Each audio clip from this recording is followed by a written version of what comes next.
Podcast Exegese e Exposição. Exegese on demand para você.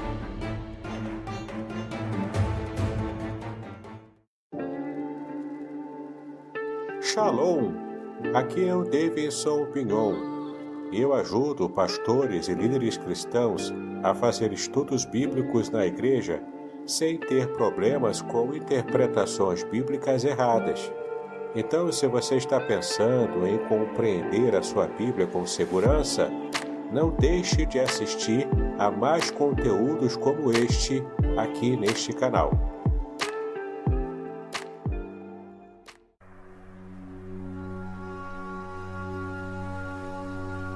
Estamos entusiasmados em anunciar o lançamento do livro, Além do Sofrimento, a disputa pela integridade no livro de Jó, publicado pela editora Contextualizar em 2024. Este livro, escrito pelo reverendo Davidson Pignon, pastor congregacional, mestre em ciências da religião e professor de hebraico bíblico e exegese do Antigo Testamento, possui 420 páginas repletas de comentários profundos sobre o livro de Jó. O autor explora temas cruciais como o sofrimento dos justos, o problema do mal e a teodiceia judaico-cristã. Com análises impressionantes e únicas, o livro promete transformar sua perspectiva sobre sofrimento e fé, oferecendo respostas para as questões mais difíceis da vida. Não perca a oportunidade de mergulhar em um estudo profundo e enriquecedor. Adquira já a obra, Além do Sofrimento, a disputa pela integridade no livro de Jó e descubra um novo entendimento sobre a integridade e a fé. Disponível agora. Eu gostaria de convidar a igreja para que esteja nesse momento atenta à palavra do Senhor, que nós estaremos trazendo também sobre o tema Família sob o domínio da graça. Falamos sobre esse tema no domingo passado, na primeira parte dessa mensagem, Família sob o domínio da graça. E no domingo passado falamos sobre os fundamentos da graça na família. Vimos alguns temas importantes sobre os fundamentos bíblicos da graça. Falamos sobre a graça na educação, na salvação, quando a salvação alcança a família através inicialmente de um membro. Falamos também sobre a graça na educação dos filhos, a graça no perdão e a reconciliação na família. Falamos tudo isso na semana passada, na pregação, na mensagem da semana passada. E na mensagem de hoje, vamos continuar falando sobre o tema Família sob o domínio da graça. Mas falaremos hoje de alguns aspectos práticos da família quando está submersa, quando ela está completamente sob o domínio da graça de Deus. Sabemos que muitas vezes nós vivemos uma família que nem sempre é o que a sociedade chama de família funcional. Nem sempre temos aquela imagem de uma família perfeita, de uma família nos moldes tradicionais. Hoje em dia, nós já precisamos conviver também com as famílias de vários tipos.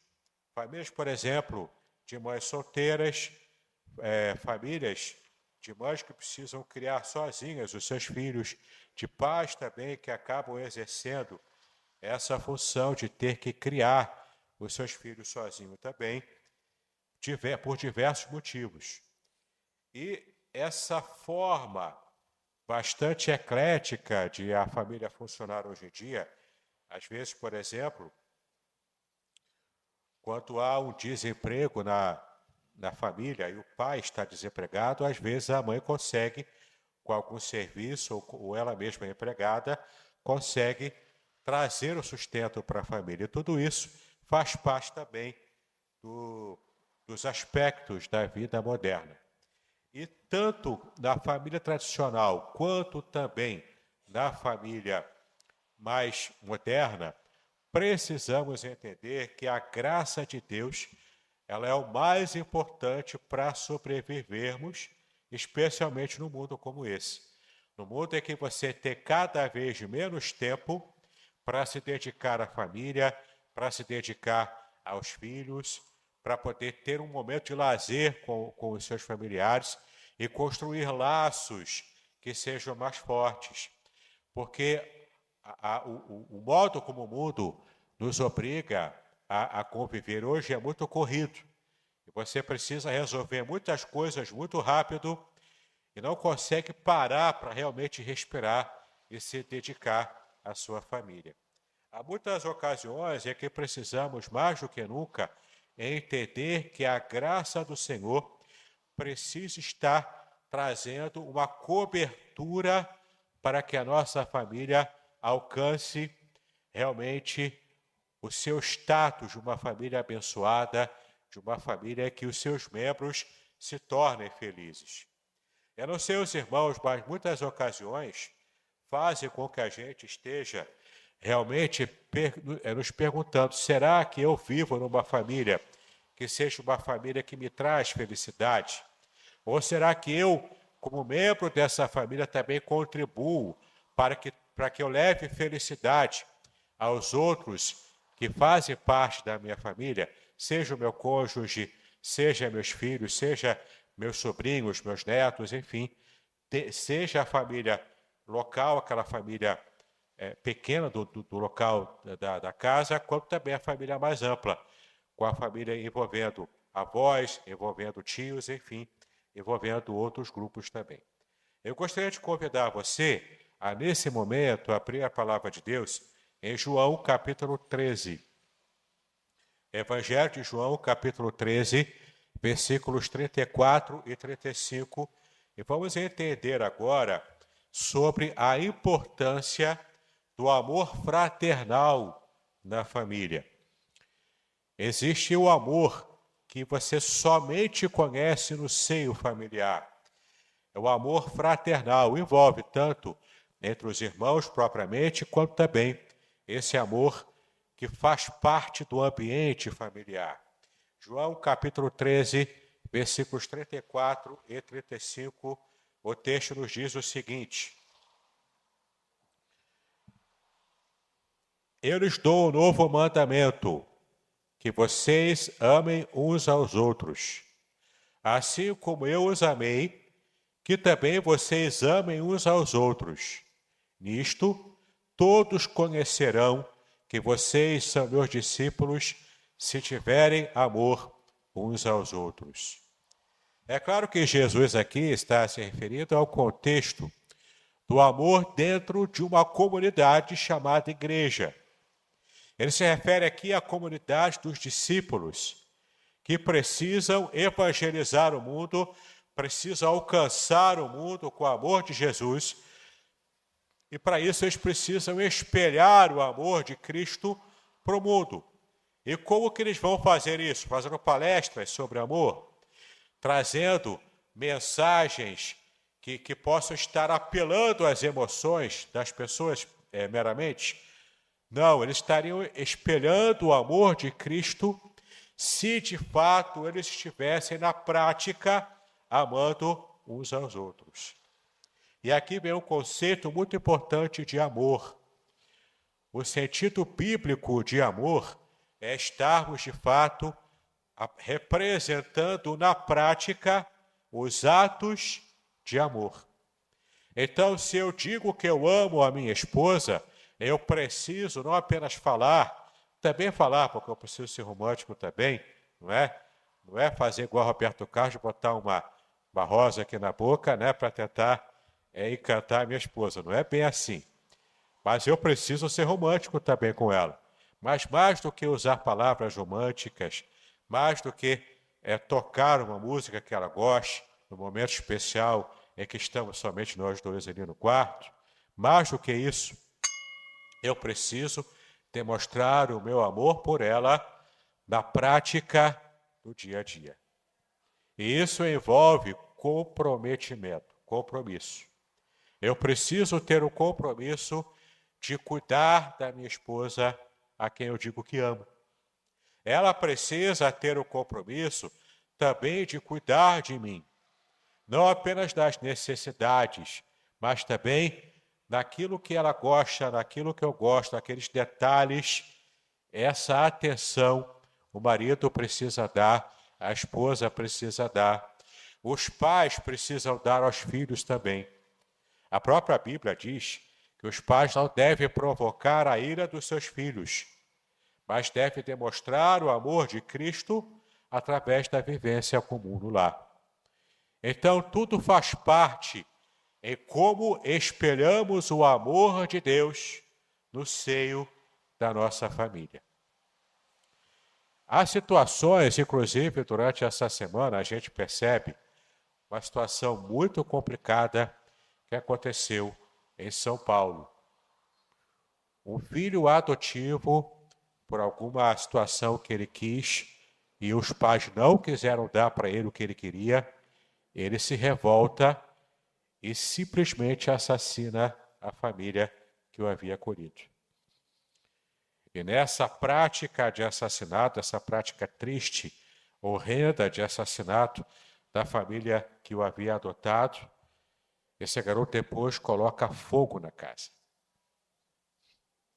É um tipo de revolta que demonstra que, por mais que muitas vezes a gente, inclusive, queira dar amor, nem sempre a pessoa que está recebendo amor vai ter a condição de entender e de compreender o tipo de amor que estamos querendo dar. Infelizmente, o mundo em que vivemos é o mundo em que falta o amor na família. Falta a convivência na família, falta esse tipo de percepção de como a graça de Deus pode ser vivenciada assim no seio familiar. E quantas vezes nós queremos demonstrar isso e não conseguimos? Porque, de fato, às vezes, tem certos homens, tem certas mulheres que têm dificuldade em demonstrar o amor para os seus familiares. De fato, amam, mas não conseguem comunicar esse amor.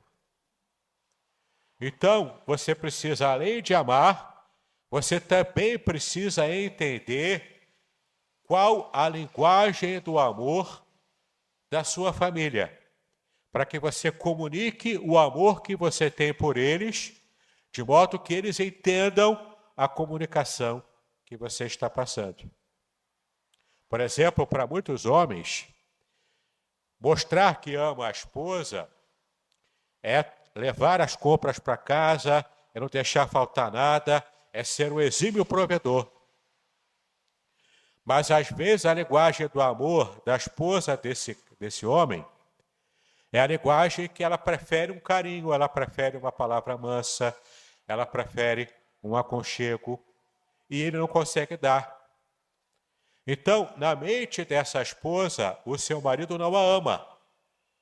Mas, de fato, na cabeça dele, ele a ama, porque ele tem dado provisão para ela. Mas então, falta o quê? Comunicação entre os dois. O marido precisa aprender a linguagem do amor da esposa para que ele fale para ela na linguagem que ela quer ouvir o quanto ele a ama. E da mesma forma a esposa. Ela precisa estar atenta para perceber que do jeito do marido, ele está dizendo que ele a ama muito. Entende? Então, precisamos encontrar meios e caminhos para estarmos vivenciando o amor na nossa família e também para estarmos comunicando esse amor que nós já queremos vivenciar para os nossos amados e queridos familiares. Isso envolve também relacionamento entre sogro e sogra, entre mãe e pai, entre a família mais ampla. Precisamos não apenas vivenciar o amor, mas também aprender a comunicar o amor para os nossos familiares. E o objetivo é muito simples. O objetivo é até mesmo espiritual.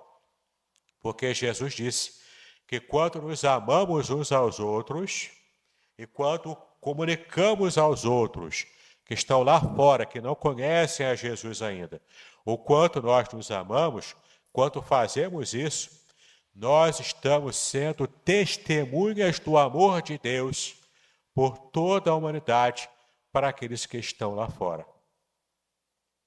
Então, meu irmão, minha irmã, quando você aprende a linguagem do amor dentro da sua família, você está também com a sua família espelhando o amor de Deus para, inclusive, alcançar famílias que não conhecem o Senhor Jesus Cristo. É também um propósito evangelizador, quando você simplesmente se coloca na presença de Deus para, de fato, amar os seus familiares.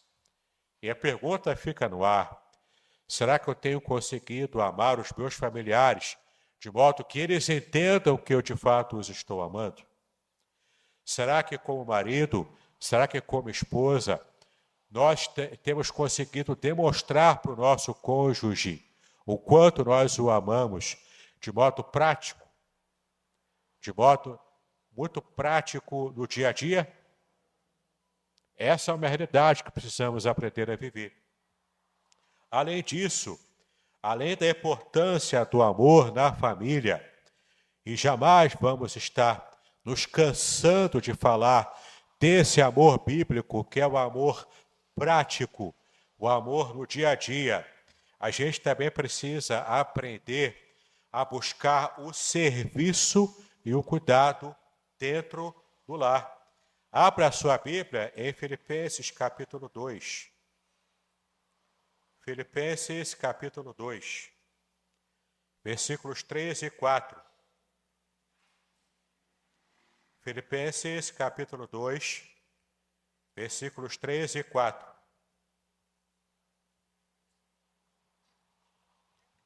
Filipenses capítulo 2, versículos 3 e 4.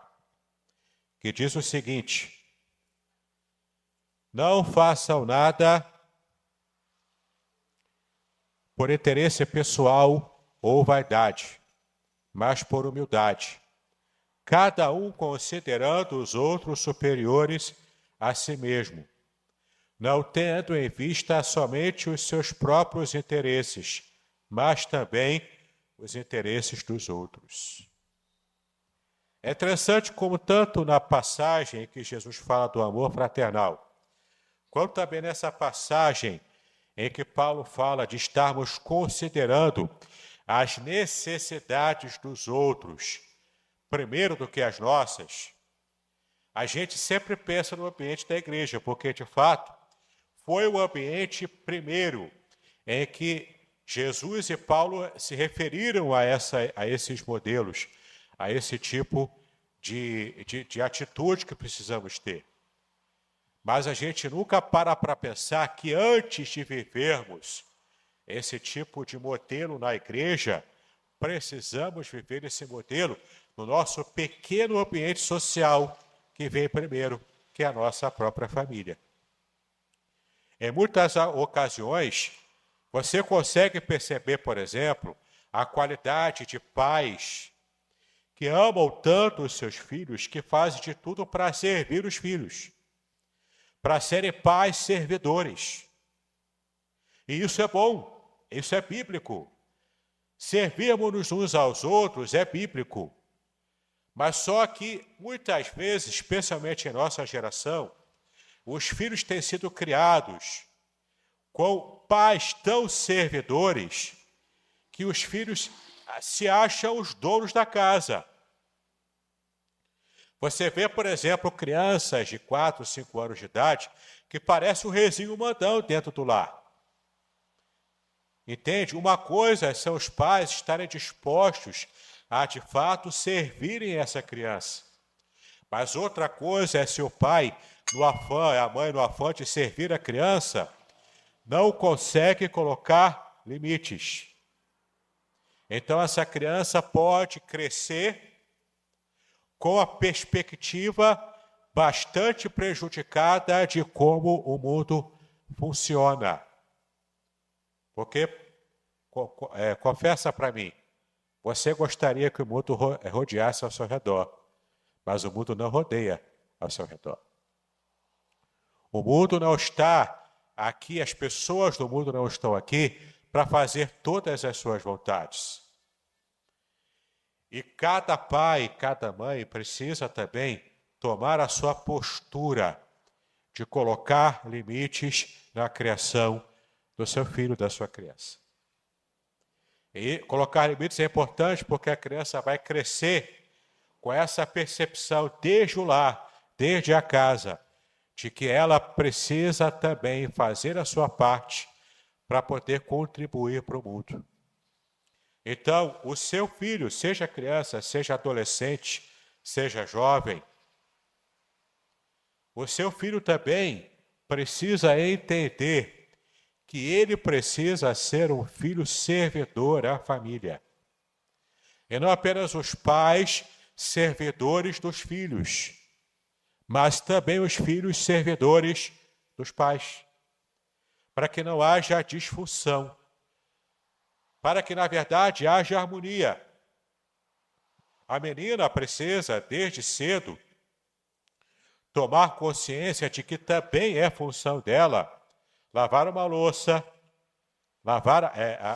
ajudar a arrumar a casa, manter o seu quarto limpo.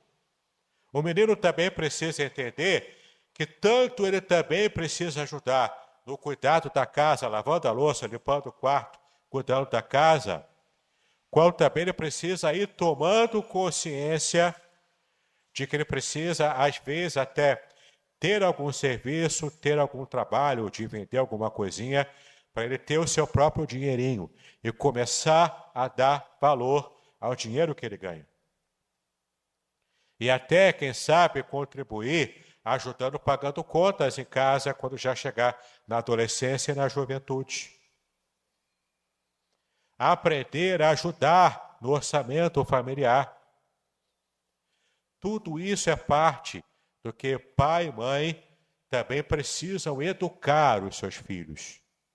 Porque em muitas ocasiões, embora não seja pai, mas eu estou falando em tese do que eu posso perceber, do que eu vivo, porque eu sou filho ainda, né? Meus pais são vivos, e no modo como eu fui criado. E eu percebo como muitas vezes os pais precisam aprender a de fato, educar os seus filhos, porque quem educa o filho não é a escola. Entenda de uma vez por todas isso, meu irmão, minha irmã. Quem educa a criança não é a escola. Quem educa a criança, inclusive na Bíblia, não é a igreja. A responsabilidade de educar o seu filho, a sua criança, tanto para a vida, quanto também nas coisas de Deus, é sua como pai e como mãe. Não fica terceirizando uma responsabilidade que é sua. Cabe a você como pai, a você como mãe, estar cuidando da educação da sua criança. A escola vai ensinar português, matemática, história, geografia, outras matérias. Mas você vai ensinar em casa a sua criança a como crescer, como respeitar as pessoas, como ter uma função na sociedade, ser útil para a sociedade, como de fato fazer a diferença no mundo em que cada vez mais as pessoas estão falando: cadê meu direito? É meu direito isso, é meu direito aquilo. Você tem que fazer o que eu quero porque é meu direito. E pouco se fala dos deveres. Os deveres como cidadão. Pouco se fala sobre isso. Na minha época de escola, eu tinha uma disciplina chamada Educação Moral e Cívica. Tinha um livrinho que eu estudava sobre esse assunto. O SPB também, o povo da minha época aí lembra disso. Claro que aquilo tinha uma função política, não é? Tinha um interesse político na época em aplicar esse tipo de ensino na escola, era obrigatório. Mas quanta falta que faz esse tipo de estudo nas sociedades atuais, nas gerações atuais. Quanta falta faz para essa molecada de hoje, não é? Está estudando um pouco sobre como respeitar o próximo, respeitar as autoridades dentro da própria casa, do próprio lar. respeitar a autoridade na escola, porque nem mesmo na escola tem respeitado a autoridade. Aqueles que labutam aqui em sala de aula sabem do que eu estou dizendo. Há um desrespeito flagrante nessas escolas, especialmente as que funcionam em comunidades. Eu tenho ouvido histórias assim de arrepiar os cabelos, e olha que eu tenho poucos cabelos. Por quê? Porque as famílias não têm educado as suas crianças. Têm terceirizado a educação dos seus filhos, ou para a escola, ou para a igreja, no caso de serem crentes. Essa é a responsabilidade do pai e da mãe. Eduque o seu filho. A Bíblia diz, vimos isso na mensagem passada, eduque o seu filho no caminho em que ele deve andar. Você tem que estar no caminho junto com o seu filho.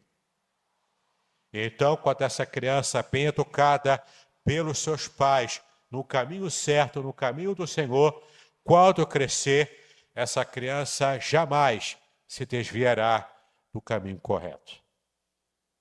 Mas é preciso compromisso dos pais para poder criar os seus filhos no caminho correto. Então, aprenda, se você não aprendeu ainda, e também ensine a sua criança que servir em casa também é o privilégio de todo cristão. Não custa nada o seu filho ajudar nas tarefas de casa, não custa nada o seu filho adolescente que já trabalha trazer algum tipo de contribuição para alguma conta, por menor que seja, na família. Isso ajuda na criação do caráter da sua criança, do seu jovem, do seu adolescente. Servir em casa é também um desdobramento do amor. Quando há amor no lar, há o desdobramento no serviço alegre e voluntário, quando a família toda está unida nesse esforço para estarem de fato agradando ao Senhor através dessa atitude de amor. Eu quero convidar você também a abrir a palavra de Deus em Efésios, capítulo 4. Efésios, capítulo 4.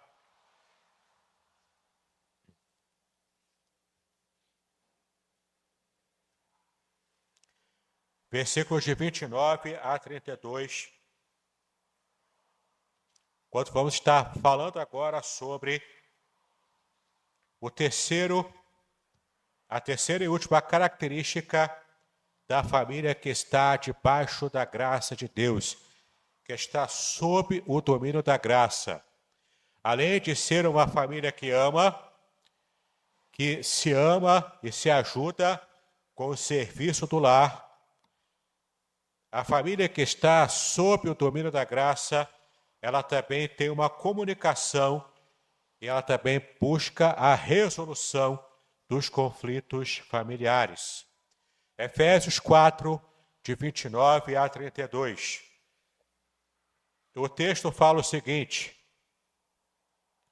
não saia da boca de vocês nenhuma palavra suja, mas unicamente a que for boa para edificação, conforme a necessidade, e assim transmita a graça aos que ouvem. E não entristeçam o Espírito Santo de Deus, no qual vocês foram selados para o dia da redenção. Que não haja no meio de vocês qualquer amargura, indignação, ira, gritaria e blasfêmia, bem como qualquer maldade. Pelo contrário, sejam bondosos e compassivos uns para com os outros, perdoando uns aos outros, como também Deus em Cristo perdoou vocês. Mas o princípio espiritual que Paulo traz para a igreja, mas que também deve ser aplicado na nossa família, porque a nossa família é a nossa primeira igreja. É o local onde estamos adorando a Deus em primeiro lugar. Para pensar, quando você está em casa, se arrumando para vir à igreja, cultuar a Deus, na sua casa já começou o culto ao Senhor. Aqui na igreja é só o desdobramento e uma ampliação do culto que já começou no seu lar. Mas se no seu lar não é um ambiente de paz, de culto ao Senhor, e você vive lá aos berros com a sua família, xingando de tudo quanto é nome, e depois faz cara de santo e vem aqui para a igreja, será que Deus está se agradando desse culto? Será que de fato é culto ao Senhor? O nosso culto começa no nosso lar. O meu culto pessoal a Deus é em todos os momentos do meu dia. Tudo que eu faço no meu dia tem que ser uma atitude de alguém que é santo, que quer agradar o Senhor.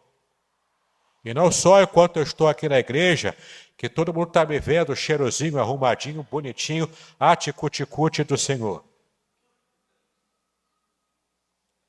Mas em casa, quando eu acordo, eu preciso glorificar a Deus, mesmo com o meu bafo de onça e a minha cara amassada ainda, de tanto dormir.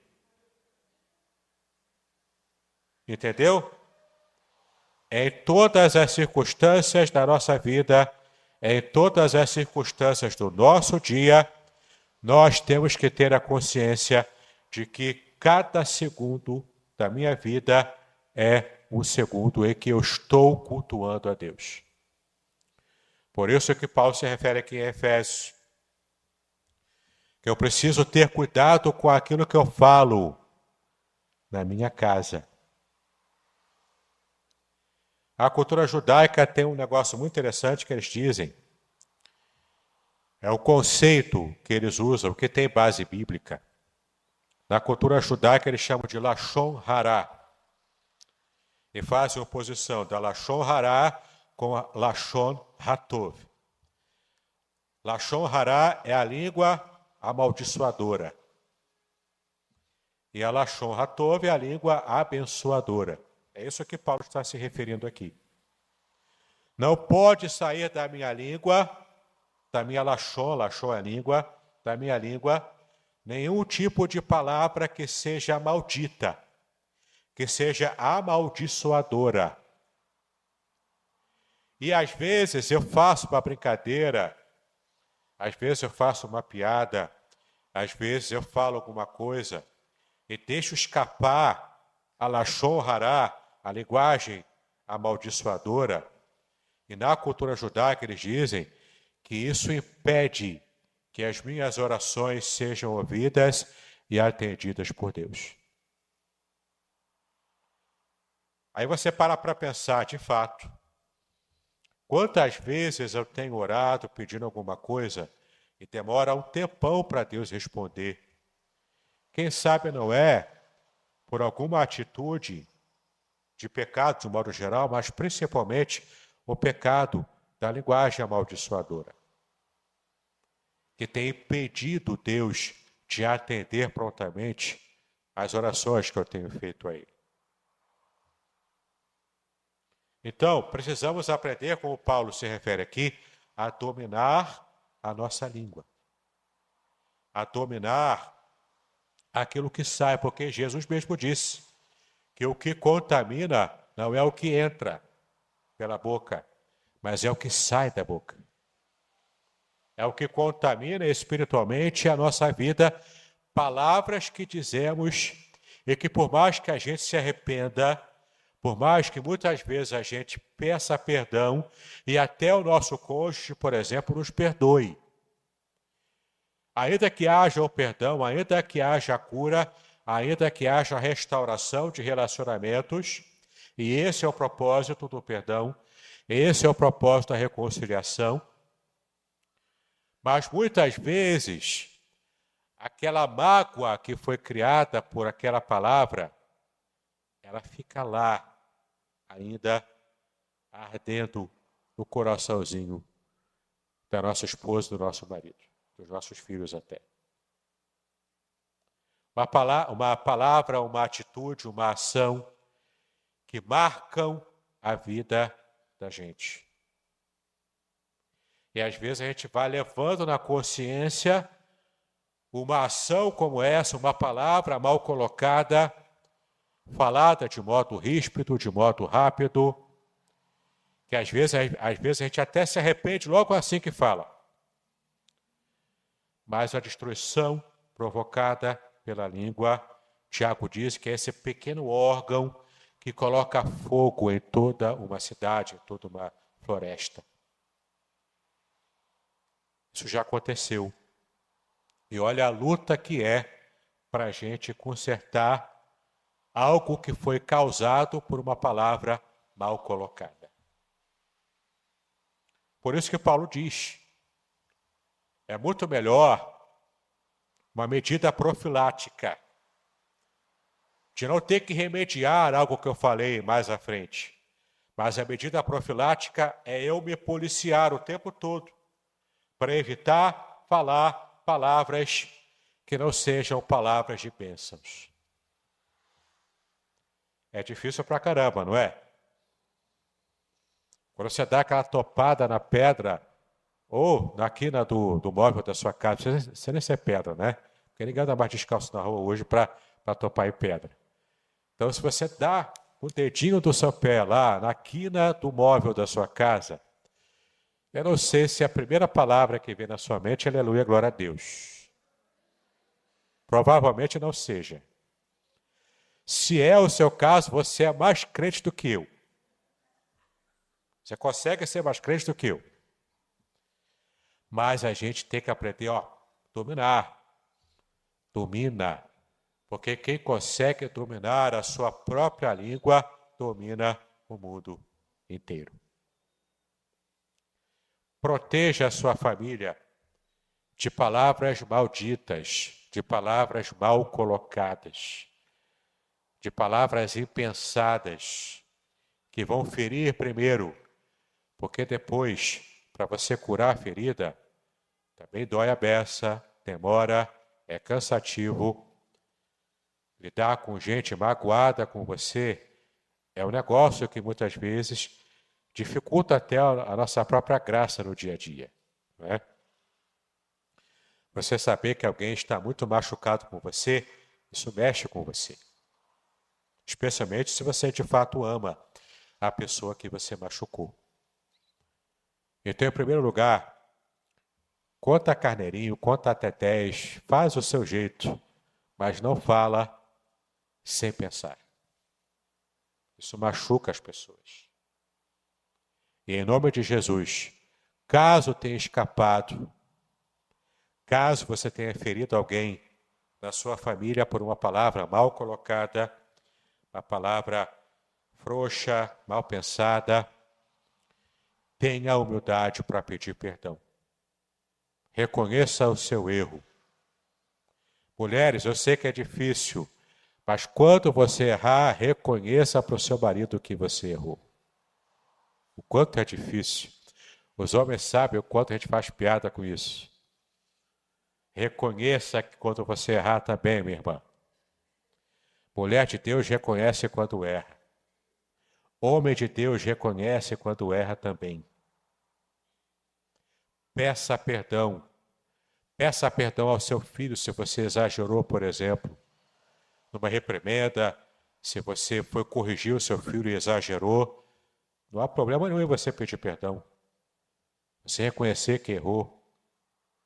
E quer a graça para o seu filho? Dá um sorvete para ele depois. Dá um presentinho para ele. Para mostrar que você está arrependido e está usando de graça para com essa criança. Entendeu? Graça na família às vezes é difícil de você ver. Porque no dia a dia a gente está tratando com iguais. É diferente na empresa, por exemplo, que você lida com o seu chefe e o seu chefe é superior a você. E você sabe que se você dá uma palavra atravessada para ele, você está no olho da rua. Você sabe disso. Em casa, basicamente, todo mundo é mais ou menos igual ali. Claro que tem a hierarquia também em casa. Tem o pai e a mãe que vem primeiro, depois os filhos.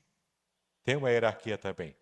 Mas hoje em dia a coisa está tão diluída que parece que é tudo igual. Aí você se sente à vontade para falar o que não deve. Aí é que a coisa fica feia. Terceira Guerra Mundial dentro do seu lar. Então vamos aprender a nos dominar primeiro. Dominar a nossa própria língua. Dominar o nosso temperamento. E deixar o Senhor trabalhar conosco. Amém? Vimos hoje, então, como complemento o que começamos a ver na semana passada, vimos a importância do amor na família. Vimos também o serviço e o cuidado no lar, o serviço mútuo, o serviço um ao outro, um cuidando do outro. Vimos também sobre a comunicação e a resolução de conflitos. E agora eu gostaria que você pensasse no seu lar, pensasse na sua família. Qual a contribuição que você tem dado nesses princípios práticos e gerais da graça na sua família? Você tem contribuído para que a sua família também seja vista como uma família abençoada por Deus, agraciada pelo Senhor? Ou você percebe ou acha que você está aquém desse modelo dos fiéis para ajudar a sua esposa, ajudar o seu esposo, para ajudar os seus filhos, ajudar os seus parentes, seu cunhado folgadão, a sua sogra que fica às vezes se metendo na sua família? O quanto do Evangelho de Cristo você tem espelhado para os seus familiares, os mais próximos de você no dia a dia e até os mais distantes? O quanto do amor de Cristo tem sido percebido através da sua vida familiar? E essa palavra é específica para você, meu irmão, minha irmã, que já conhece o Senhor. Em que a sua família, na sua casa, no seu lar, todos já servem ao Senhor. Como você tem espelhado o amor de Cristo para os seus vizinhos, para os seus amigos, para os outros familiares?